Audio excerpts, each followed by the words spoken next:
Can you see the screen, students? Yes, sir. The PPT that I have shared?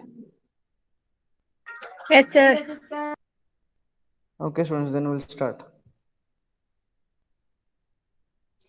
In the previous class, we had stopped at the different types of customer defined service standards. So, out of which, first one is the hard standards, and the second one is the soft standards. So, hard standards, you can see on your screen. What are hard standards? Hard standards and measures are those things that can be counted, timed, or observed through audits. Okay, and next coming to the soft standards, they are opinion based measures and cannot be directly observed. They must be collected by talking to the customers, employees, or others. So, soft standards are essentially very important where we are having person to person interaction. That is, where a person who is providing the service is directly meeting the customer at the point of providing the service. So, for those people, the soft customer standards are very, very much important. Now, then we saw some soft and hard standards at with a small caselet at Ford Motor Company. So they had some seven different things where they had found out by having a survey of 2,400 customers, and we again found out which are the hard standards and which are the soft standards. Now, moving ahead, we will be looking into the demand and capacity management. So, what is demand and capacity? So, you might already know what is demand and what is capacity. Okay, demand is whenever the customer wants your service, that's an demand. So, if you are in more of requirement, then your demand is high. So capacity is how much can you cater. So if 100 people at a time, if they come to you, can you cater all the 100 people? If yes, yes, that's your capacity. If no, your capacity is lesser than whatever your demand is. Okay. So what it says here, challenges for matching demand and capacity. So here we are having in services, especially what happens is demand and capacity is very, very much important, because at times the capacity remains the same. It will not vary much, but demand has a very impact on higher and lower demand. Like for example, at time when the demand is very high, at peak seasons we call, and at times there are slack seasons where the demand is very, very low. But because the demand is high, you cannot increase your capacity at that particular level, whichever is required, because in the slack time that is a waste of that particular capacity with you. So what you have to do, we have to try to match demand and capacity. That's what is demand and capacity management. Challenges for matching demand and capacity, the fundamental issue underlying supply and demand management in services is the lack of inventory capability. So what do you mean by inventory capability? So services, you already know the characteristics. That is, it has to be produced and consumed at a place. You cannot store it, you cannot produce it and store it and can be used at certain moment. So that is what is inventory capability. You have to produce it then and has to be used then and there as soon as it is produced. So you cannot produce and keep it for demand when the demand is high. Okay, at that time you cannot keep. So for example, manufacturing firms, they can build more of their equipments or products for that matter when the demand is less, and they can store, and when the demand is high, they can supply from the stores to the place of demand. So there that can work, but in service industry, no, it will not work. Okay, so for example, I'll give you airlines. In service industry, I'll give you airlines. So there are some peak times when there are holidays and all where airlines are full. So, and there are some times where the capacity is not met. So, if there are 200 seats in a aircraft, so at times it is completely full, and still people are being rejected that it is full. But at times only 40, 50 people travel in a aircraft of capacity around 200. So, why is this? Because the demand is less, and you cannot store that particular thing. Once the aircraft takes a flight from one place to another, that is lost.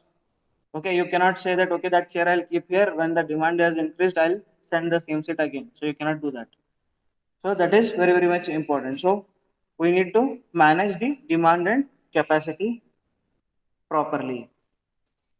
Okay, so next moving to four basic scenarios which result in combination of capacity and demand. So which are those four different scenarios?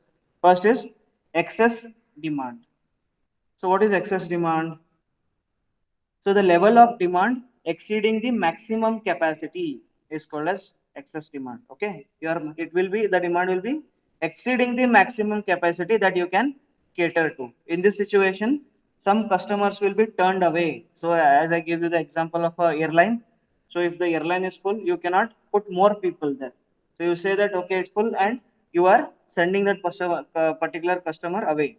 That means you are losing that particular opportunity of serving that customer, but you cannot do anything because that particular airline is already full.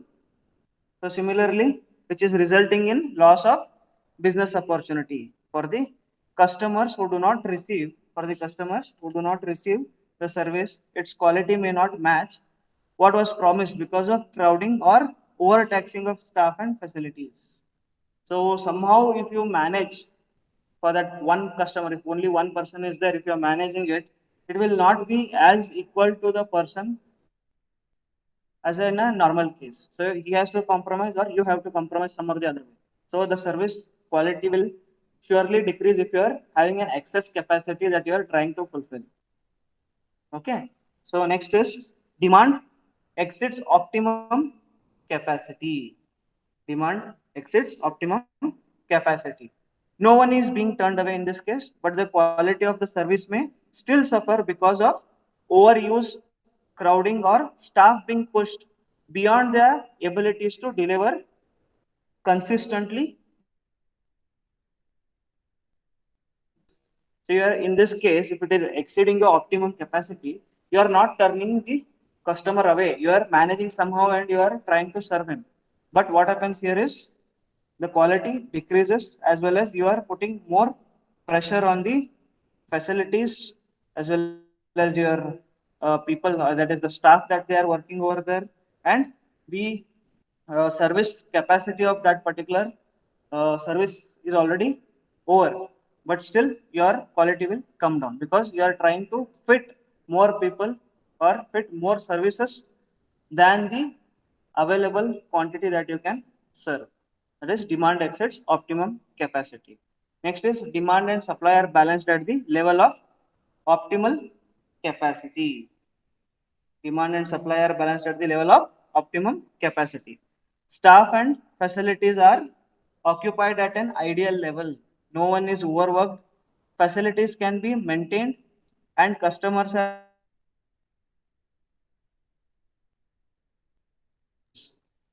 So what they are telling is here everything is matching. The workers are also not feeling too much of work pressure. The customers are also happy. As there is no work pressure, the people who are serving can serve better to the customers. So that is what happens over here. So next is excess capacity. So excess demand and excess capacity are different. Okay, excess capacity, it is from the provider side. Okay, demand is below optimum capacity.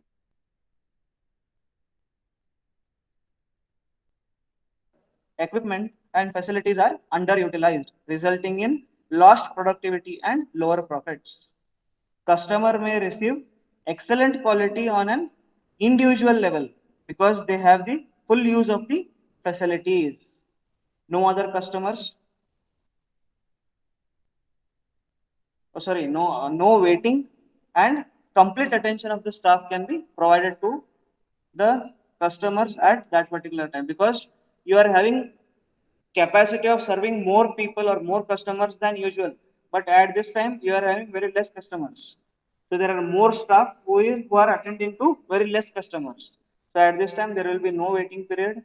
The quality may go higher because we are not having much work pressure because very few customers are there.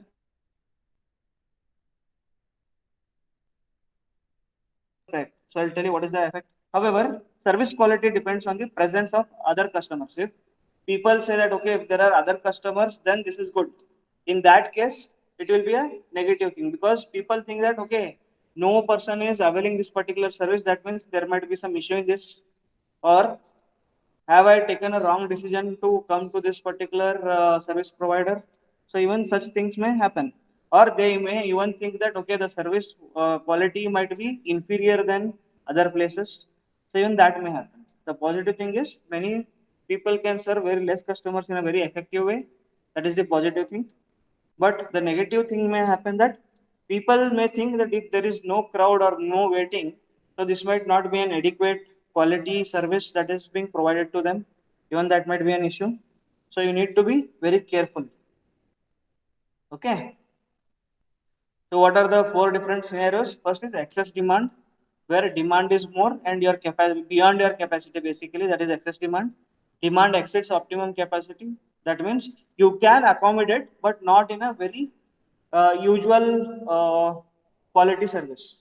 But you can manage somehow. That is demand exceeds optimum capacity.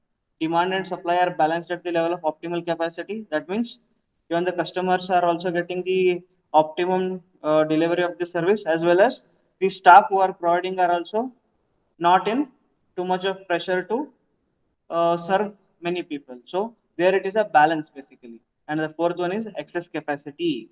So excess capacity in the sense you are capable enough to serve more customers, but your demand is very less. There are very less customers who are availing your services at this particular moment of time.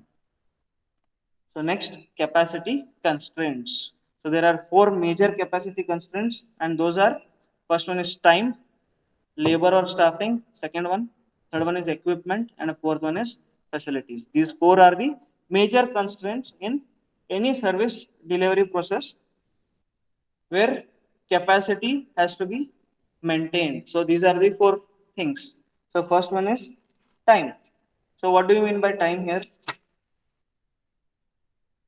So if there are more people and you are there, and time is required to be given to them, because services, the provider is there and the person who is availing is also there, but you need time there. If you are having very less amount of time, so you cannot serve more customers. So that is very, very much important. For some services like businesses, the primary constraints on service production is time. A lawyer, a consultant, a hairdresser, a plumber, and a psychological counselor all primarily sell their time. Okay, all primarily sell their time. If a plumber is coming to your house, he is putting his time and efforts to fix that particular problem that you are having. So he cannot do two works at a time, right? So at a single time, when he is at your house serving you, he cannot serve your neighbor also. So similarly, that particular time is lost when he is using that time to serve you. So there is a time constraint. Okay. Next, excuse me.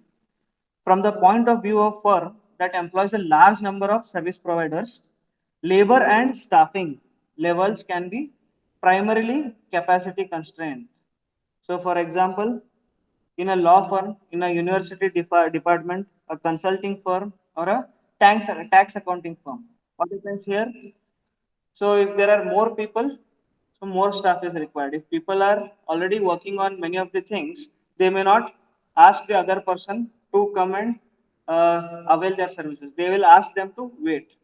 Okay. Even labor and staffing is very, very much important.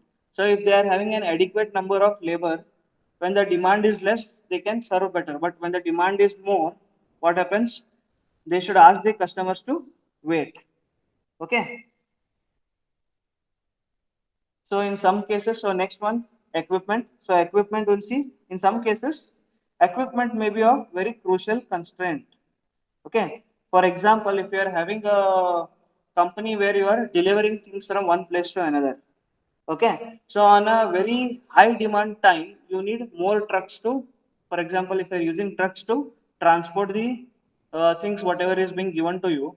So at the higher times of higher demand, what you do? You can't buy trucks. Okay, always. You can't buy trucks when the demand is high, and you cannot make them sit idle when the demand is low. So what you can do? So you can hire some trucks. So even equipment is very, very much important. So as much you are having, you can serve the customer, or you have to go for additional things where you are not buying them, you are trying to lease them for a certain period of time. Okay. So next is facilities. Many firms face restrictions brought about by their limited facilities. Hotels have only a certain number of rooms to give it to their customers. Okay, airlines are limited by the number of seats on the aircrafts. Okay, so they cannot give more than whatever the capacity is. So that is the facility. So at a particular restaurant, as many chairs and tables are there, only those many number of people can sit and avail that particular service. So similarly in an aircraft, so as many seats are there, those many people only has to travel. So they cannot extend because that is the facilities or that is the number of people that they can carry at a particular moment. So even facilities, whatever they are having, is also of a very large extent uh, has an impact on the service delivery. Capacity constraints, first one, time, labor and staffing, equipment and facilities. Okay. Next, optimum versus maximum use of capacity. So optimum and maximum are both different things. Okay.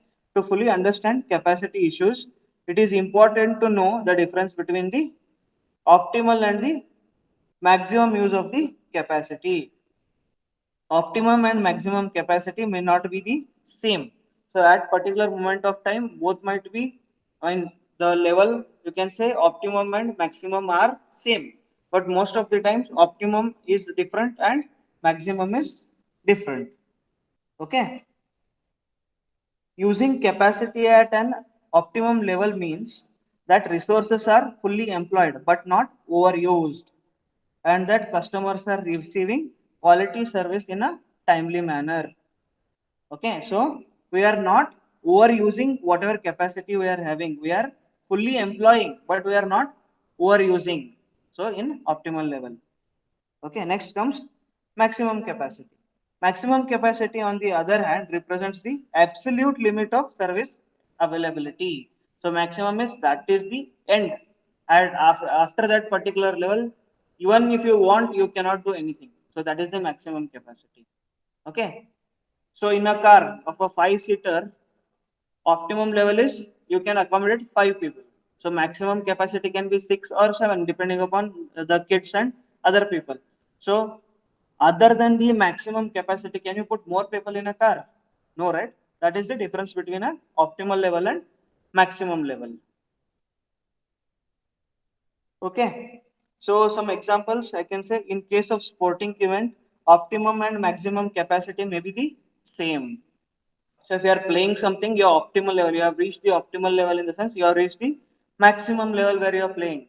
So at that particular time, we are having a equal things, that is optimal and maximum might be the same. For example, again sporting events where the people are sitting there, so as many people come and sit there, that is good for the people over there, that is encouraging the people who are playing there as well as the people who are sponsoring that will be getting more money.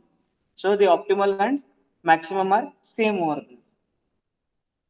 So maximum use of capacity may result in excessive waiting by the customers.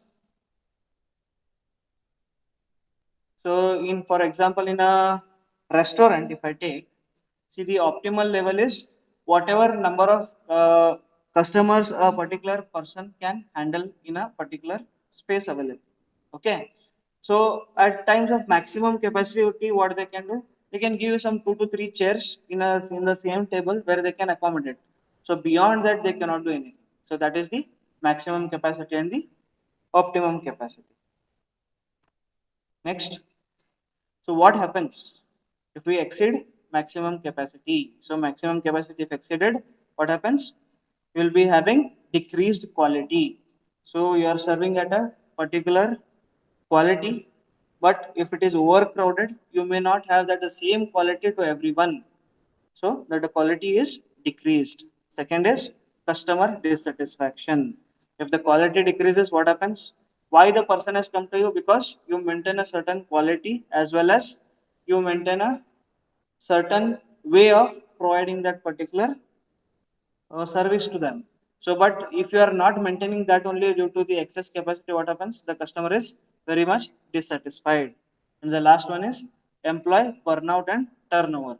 So, employee burnout in the sense he has worked to his maximum capacity where he cannot give the same level of service to each and every customer after a certain amount of time. So that is burnout. And turnover means people leaving your organization. So if continuously, if you are using the at the maximum capacity of the employees, also what happens? Eventually, they get tired and they will not be able to maintain that adequate level of service, as well as over a period of time, many people start leaving your organization because of excess pressure that you are putting on the employees to deliver more customers than usual most of the times. So that is called as turnover. So next, strategies for matching capacity and demand. So what happens here? We are having two strategies. First one, shifting demand to match capacity. Shifting demand to match capacity. And the second one is adjusting capacity to meet demand. Adjusting capacity to meet demand. So when an organization has a clear grasp of its capacity constraints, that means when an organization knows at what level is their capacity and when they know their constraints also and an understanding of demand patterns, it is a very good position to develop strategies for matching supply and demand. There are two general approaches for accomplishing this. First one is to smoothen the demand fluctuation Hello, themselves by shifting the demand to match existing capacity. So first one is you are shifting the demand to match the excuse me, sir. capacity. And the second one is general strategy is to adjust capacity to match the fluctuation in demand. Okay. Second one, you are Excuse me, sir. adjusting the capacity to meet the demand. First one, you are shifting the demand. So based on your capacity, you are shifting the demand. And in the second one, you are adjusting the capacity only to meet the demand. If the demand has increased your capacity, you are trying to increase your capacity. So if the demand has reduced, you are decreasing your capacity to meet the requirement. Okay, so here shifting demand to match capacity. With this strategy, an organization seeks to shift customers away from periods in which demand exceeds capacity. So, okay, I'll give you an example. Like in a restaurant, what happens if there are 100? It can serve 100 people at a time. So, if there is a lot of demand, what they do? They'll try to make some time. If they will ask the customers, they'll talk to the customers and they'll ask the customers to come after an hour or so. So they are adjusting the demand now. So the demand has rushed in at a time. What the people are doing there, they're asking some people to come after an hour or half an hour. They're asking them to wait. So what this do? Now they are shifting the demand as per their capacity. Okay, they are shifting the demand as per their capacity. So here also there are two things. So once the demand is very high, and the second time when the demand is very low. There are few strategies when demand is high, when demand is low, when shifting the demand. So we'll see when the demand is high, what all can be done. So first one, communicate with customers. So what to communicate? One approach for shifting demand is to communicate with customers, letting them to know the times of peak demand so that they can choose to use the service at alternate times. So, if possible, if you can tell the customers that okay, this is the peak time, and at this particular time there is a less demand. So, what happens? The customer can find out a way, if possible. So, you will be coming when there is lesser demand than usual.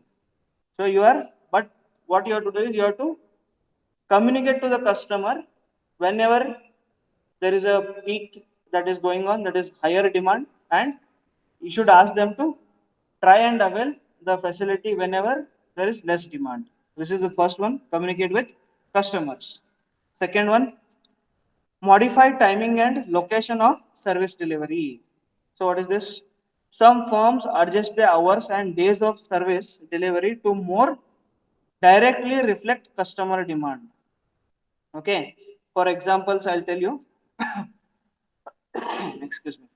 So at times when banking hours, if you can see, the bank has a fixed timing. Okay, from starts from 10 in the morning or 9:30 in the morning to 3:30 or 4 in the evening. But if they know that there is a lot of customers that are coming in at a particular time, okay, so what they can do to give the customers or to satisfy the customers, so what they do, they extend the timing. Okay, they extend the timing instead of closing at 3, 3:30 or 4, they'll close at 5 or 6.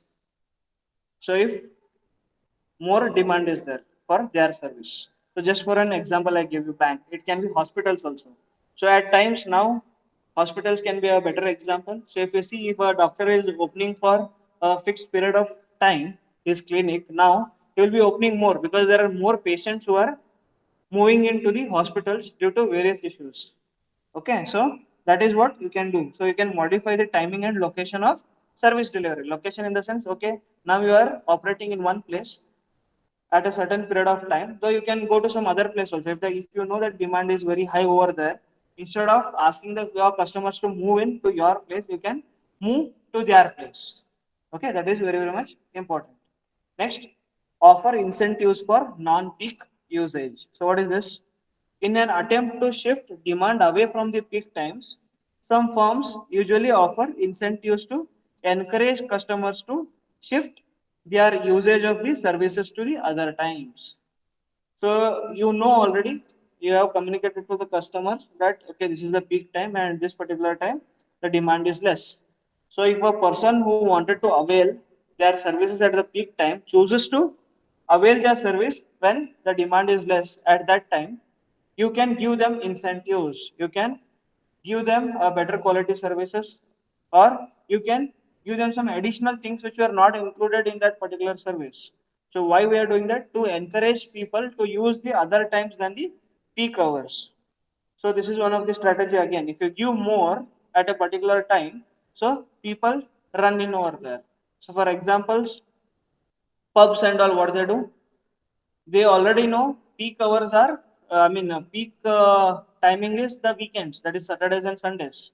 So what they do in the other weekdays, they give more discounts to whatever the facilities they are giving, so that people pour in even when there is less demand, as well as they will be serving very few people but still under the capacity. So in the weekdays they have more offers than in the weekends. So in the weekends, all the things what they are providing, they'll remove it off. No discounts, nothing additional facilities and all.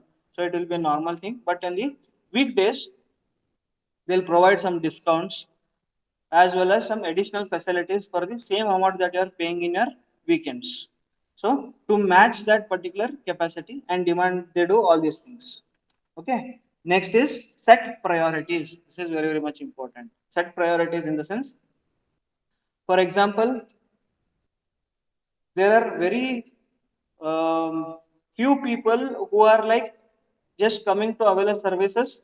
Just like for example, I'll give you in a restaurant or in a holiday spa. Okay, in a holiday place, for example, there are few people who are coming there for business purpose. Even if it is a business as well as a holiday destination, so if the people are moving there for business purpose, they cannot postpone their meetings or they cannot postpone their visit basically.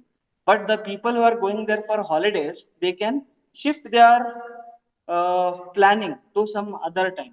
Okay, so you have to set your priorities. You have to focus more on the people who are very much in requirement of that particular service, or you can focus more on your regular customers than one time customers when you are in peak demand. Okay, so what does that make? You are also utilizing your capacity as well as you are keeping your customers very much happy. That is your regular customers happy. One time customers, they are coming and going. If you are focusing more on them, you may lose your regular customers also. So set priorities, that is also important. Next, charge full price. If you are having discounts provided to your customers many of the times, so you remove all those discounts as well as charge full price in your time of high demand, or even you can charge premium also. So people get discouraged because seeing the prices, because it is at the high peak demand time. So they may shift their plans of availing that service to some other time, maybe at a lower demand time, or maybe when there is no demand also. So at that particular time. So even that is one of the strategies where you are earning more, as well as you are discouraging the customers for whom that particular service is not very much important. Okay. Now these all strategies what we saw, this these are implemented when the demand is high. Next, now moving to some of the strategies when demand is low. So before going there, I'll just read once again what all are the things that we covered now. Okay. So when the demand is high, under shifting demand to match capacity, first one is communicate with customers. Second one, modify timing and location of service delivery. Third one, offer incentives for non-peak usage to the customers. Fourth one, set priorities. Fifth one, charge full price. So these are the five different strategies under shifting demand to match capacity when the demand is high. So next, with this under the same thing, that is shifting demand to match capacity when the demand is low. So what are the strategies when your demand is low? What to do? Okay. So increase demand to match capacity. Other approaches service providers may consider in matching capacity and demand focus on increasing demand for service during times when the service is less than full capacity. So what to do when the demand is less than your full capacity? So first one, stimulate business from current market segments. So what we have to do here? So first one is stimulate business from current market segments. Advertising and other forms of promotion can emphasize different service benefits to customers during peak and slow periods. Advertising and sales messages can remind customers about times when the demand is low. So I'll give you an example. So at an automobile service center, for example, an automobile service center where you are servicing your cars or bikes, so there might be some time when they are having peak. So at that time you will not receive any calls, or you will not receive any messages from them that okay, you can avail this particular service, this is free, this we are doing, and also they are communicating you basically. So at the high demand they will not do any such things. When their demand comes down, okay, when people are availing less and less of their services, they send you messages, they'll call you, they'll ask you when is the due, or they'll tell you that your vehicle is due for servicing. So, or they can call you and tell you, okay, if you are doing oil change, this much of discount is there. So basically they'll try to contact you and tell you that okay, they are free, you can come and avail their services. They'll not directly not tell, but they'll remind you that okay, you are having a vehicle and it is having a due of that particular service. But remember, you will not get any calls or messages when they are running at a full capacity. Why? Because they don't want furthermore people coming in and waiting for to avail those particular services. So that is one of the things. So second is vary how the facility is used. So this is also very much important. So remember, we are looking into strategies when the demand is less. So one approach is to change how the service facility is used depending upon the season of the year, day of the week, or time of the day.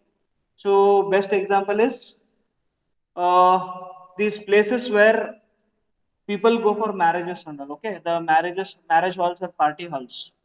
So when the demand is high, when there is a marriage season, so obviously there are marriages that will be taking place. When it is off season, what do they do? They rent those facilities to people who wants to gather. So if there is a small function at a particular home, they can give it to them, or they can give those particular halls to corporates also to have meetings if required, or if they want to meet the customers, customer meets also can happen over there. Or in many places nearby your house also, if you see, so many of those places they will be utilized by people, like many classes will be going on over there, some music classes, some karate classes, or something. Those kind of classes will be running on the off days when those particular marriages are not happening. So vary the facility that is used, the way it is used. Okay. Basically it is made for, it's a marriage hall only where people go for having marriages. So when it is not a marriage season, you can use the same facility for some other things. Next, vary the service offering. A similar approach entails changing the nature of service offered. Okay. So, for example, I'll tell you for accountants, their peak period is around uh, February, March, where they are very much needed for going for tax refunds and basically paying of the taxes. So, in other times, what they should do? So, they will be giving some other services. Services like consulting, they'll help you in consulting, they'll help you in building your portfolio. So basically, they are into consultancies. But just when January, February starts, they are more focused on the customers who are paying taxes because that is a major work. But in other times, what they do? They have some other service that is consulting service. But they provide or usually they avoid the consulting services at that particular time because their major work is paying helping customers pay their taxes or tax returns basically. So these things you can vary your services only. Next is differentiate on price.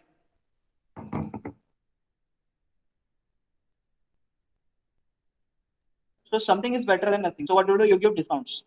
You differentiate the price. When your demand is very high, you are charging at a nominal rate or higher than what you charge usual. But when the demand is very low, what you have to do? You have to give discounts. Okay, you are giving discounts. So if you see holiday places and all, when it is off season, they'll give you a hell a lot of discounts on rooms and other places. So for example, if there is a particular room available at a holiday place, at the peak times, they may charge you 4,000 to 5,000 for an example for per night or per day, basically. So in a off season, they can charge you only 2,000 or 1,500 to 2,000 rupees for attracting the customers when the demand is not that high.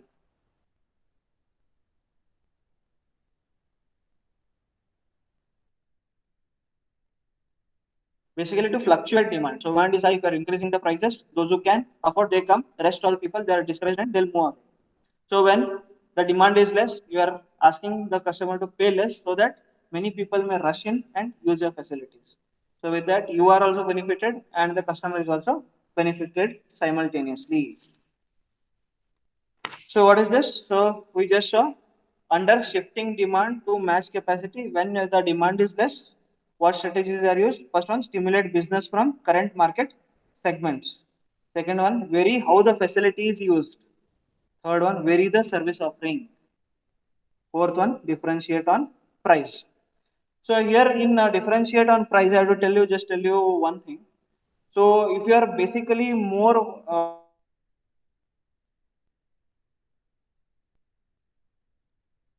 when there is a lot of differentiation, your competitors also can start the same things like you. They can also reduce the price. So what happens? It may not lead to price wars. If price wars happen, even you will not be into uh, profits and even they will not be into profits because you start competing with each other. So if you are providing the service at 1,000, you will provide at 980. So you see that okay, is provided at 980, you will provide at 950. So similarly, you start doing and you go on reducing your profits, and ultimately you both are in loss. And the second one is it may so happen that the customer gets very accustomed to the discounted rates, and when you are using or charging the normal rates, the customer may feel that okay, he is paying higher amount than usual that he is paying. Okay, so these are the two adverse effects in terms of differentiation on prices. So you should be very careful enough when you are using this particular differentiation on price. Next is the second one. That is we are moving to adjusting capacity to meet demand. So we are adjusting our own capacity, whatever capacity that we had to provide. So we are adjusting that only. So again here there are two situations. One, the demand is very high, and the second one when the demand is very low. So first one, when demand is very high, the first strategy would be stretch existing capacity. First one is stretch existing capacity. So what is this? Existing capacity can often be expanded temporarily to match demand. In such cases, no new resources are added. Rather, the people, facilities, and equipments are asked to work harder and longer to meet the demand. So, if your people are there who are working for you and their working hours is 8 hours per day, so you are asking your staff to extend the work by 1 or 2 hours. So, instead of 8 hours, you are asking them to work for 10 hours. You are stretching the existing capacity. Okay, so if a particular machine is running for 8 hours a day, you are trying to run that particular machine 9 hours or 10 hours a day. So basically, what you are doing, you are stretching the existing capacity to its maximum. Okay, that is first strategy. Second one, stretch time temporarily. What is this? It may be possible to extend the hours of service temporarily to accommodate demand. So here I can give you examples of retailers. So at the time of any festival or so, if you see retailers, they are open more than usual. If a particular retailer is closing at 8:30, he will be in the in his stores till 10:30 or 11. Why? Because the demand is more. That is the peak time when he is earning more. So he is stretching his time temporarily. It will not be permanent. When that particular uh, time is over, that is that particular festival time is over, again he'll come back to his usual time, that is 8:30 or 9, he'll close again. So next one is stretch labor temporarily. In many service organizations, employees are asked to work longer and harder during periods of peak demand. Okay. So at times it means what happen that 10 people used to avail. So now 15 people at a time. They are asking the employees to accommodate even 15 people at a time. Or as I told you earlier, they will be asked to work more than the actual amount of time what they were working previously. So now instead of working for 8 hours, they are asking to work for 9 hours or 10 hours. So next, stretch facilities temporarily. So first one, what was that? Stretch existing capacity. Second, stretch time temporarily. Stretch labor temporarily. Now we are stretching the facilities temporarily. So what do you mean by this? Like for example, theaters, restaurants, meeting facilities, and classrooms can sometimes be expanded temporarily by adding more tables, chairs, or some equipment needed by the customers. For example, in restaurants, if you're having additional tables and chairs which are not using, you can, if there is space available, you can put there those particular chairs and tables and increase the capacity of that particular hall. Okay. Or the best example I can give is your train services. So in peak times, what they do is they add additional coaches, 1 or 2 coaches, so that they can meet the additional demand that is there for them at that particular time. Or even they can run additional trains. At times they are already doing it. So additional trains will be run from Belgaum to Bangalore or Bangalore to Belgaum or Belgaum to Mumbai, whatever. So they are running extra trains or extra coaches are being added for the same train that is running to accommodate the demand. So that is they are stretching their facilities temporarily. So after that particular time, they'll remove those coaches or that particular train will stop. Next is stretch equipment temporarily. Okay, computers, power lines, tour buses, and maintenance equipment are often be stretched beyond what would be considered the maximum capacity for short periods to accommodate peak demand. So, for example, I'll give you the tour buses. Generally, you are doing 2 tours a day, but at the peak times when the demand is high, you can do 3 or 4 if possible. So you are stretching your equipment temporarily. Use of equipment. So if your bus is a form of an equipment, so you are using it more than necessary than the actual time that you are using it. So in at normal times you are using it for 2 trips. Now you are using it for 3 to 4 trips. But you should keep in mind the wear and tear that happens because of the excessive use of that particular equipment. That is also should be in your mind. So if yeah demand has come and you are using it at its extreme limit and if it breaks down again you are at loss. So you should even have that things into your mind if you are using stretching your equipment.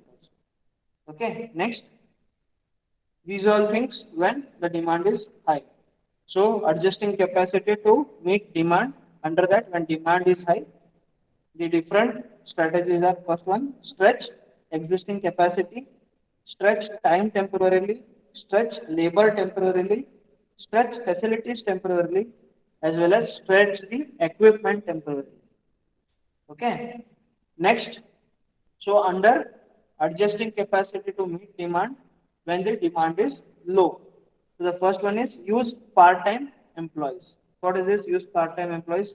In this situation, the organization's labor resource is being aligned with the demand. Retailers hire part-time employees during the holiday rush. Okay, just an example. Tourist resorts bring an extra workers during peak season. So what are these? So when the demand is high, you hire people to work for you for that particular amount of extended demand only, and then we'll lay them off. Okay, so you are basically increasing your capacity of employees. Second is outsource. If yours is a kind of a service that you can outsource to some other people, it is very good. For example, so if a company gets a particular work for a short period of time and they need more capacity, okay, a software firm for an example, they need more cloud space. Instead of buying that particular cloud space, they go to people who are specialized in doing all these things. Okay, and they'll avail that particular service for only that period, like 1 to 2 months, if required. Okay, so they'll not buy, they'll go to people for outsourcing to maintain their servers and all. If capacity is required is more for that particular time, what they do? They go and hire the specialist people in that particular region. Basically, what we say is they are outsourcing it.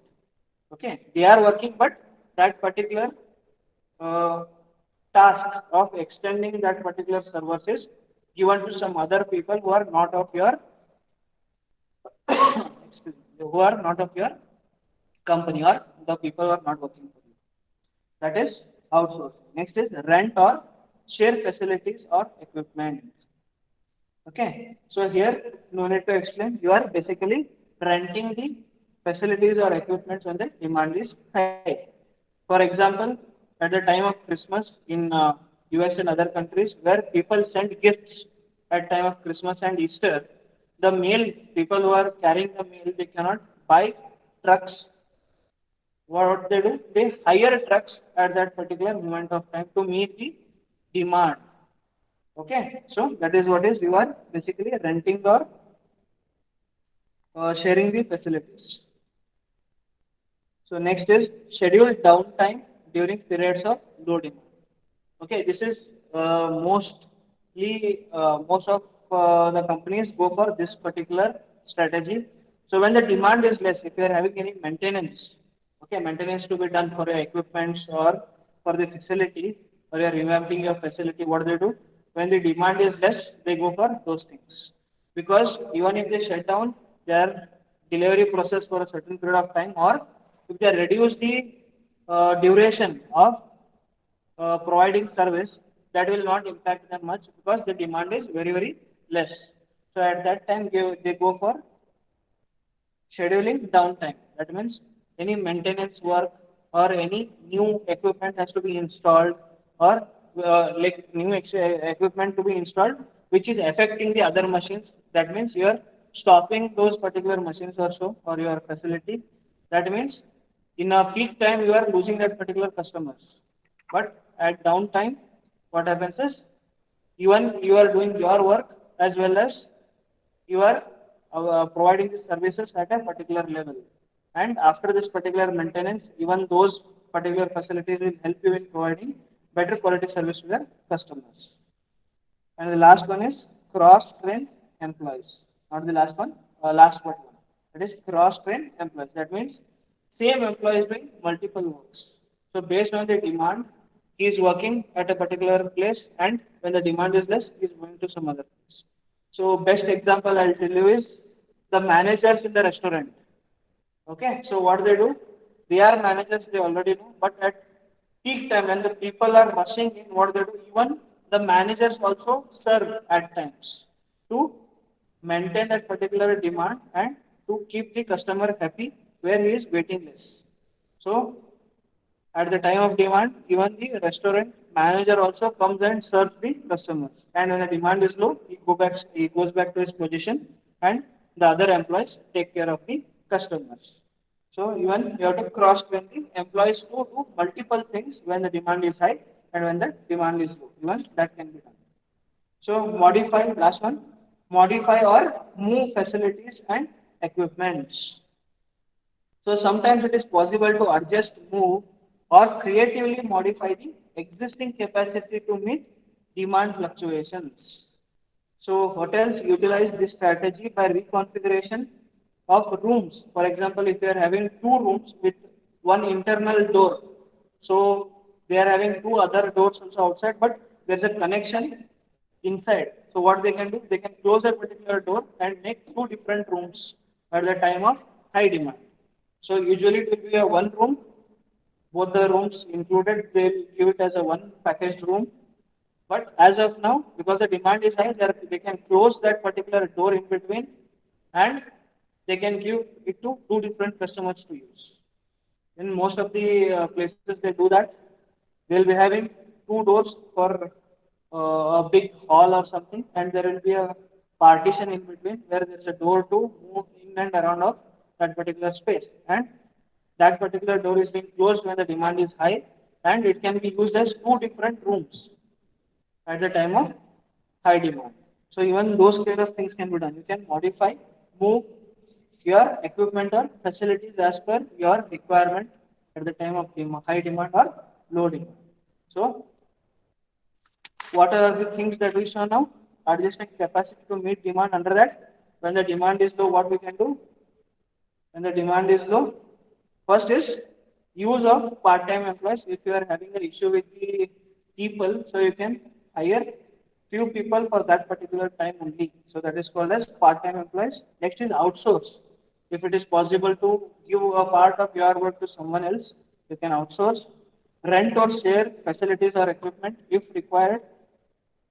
Next one, schedule downtime during periods of low demand.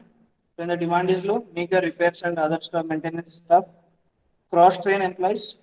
That means they are doing some other work when the demand is low, and they can do some other required works when the demand is high also. Then modify or move facilities and equipment. So as I gave you the example of a room, one room can be made two by just closing a door which is in between. So these all things you can make while the demand is low or high. Okay. So two things under shifting demand and matching capacity when the demand is high and the demand is low. Adjusting capacity to meet demand when the demand is high and the demand is low. We just saw some strategies. So at times you can combine strategies also. So that is combining demand and capacity strategies. So here at high times, both at shifting demand as well as adjusting capacity, you can have both. Okay, you can hire people when the demand is high, like part-time for part-time, as well as you can bring more of equipment as well on lease. Okay, so both can be worked at a time. This is called as a combining demand and capacity strategies. So multiple strategies can be used at a particular moment of time. So this can be done. Okay. So that is combining demand and capacity strategies. Works on the best set of strategies for maximizing capacity utilization, customer satisfaction, and profitability. So we just saw some strategies when demand is high and demand is low for adjusting your demand or adjusting your capacity. So we'll stop our class here only. So just a small review what all we completed. So we saw demand and capacity management, why we do it. Then four basic scenarios. What are those? When the demand is very high or excess demand, demand exceeds the optimum capacity, demand and supply are balanced at the level of optimal capacity, and the last one is excess capacity. So next coming to capacity constraints, four constraints are there. That is time, labor or staffing, equipment and facilities. So we saw the difference between the optimal and the maximum use of capacity. So we also saw at times optimal capacity and maximum capacity are same, and at times both are different.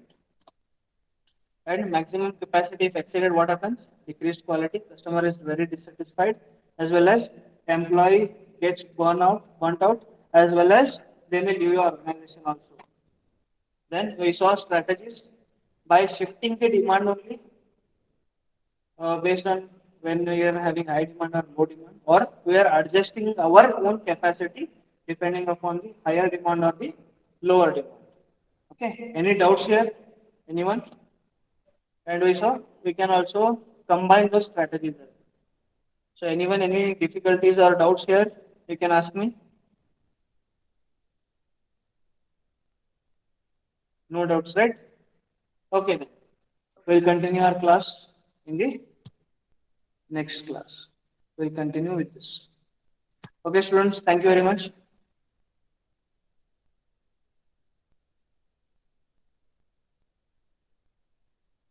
Thank you, sir.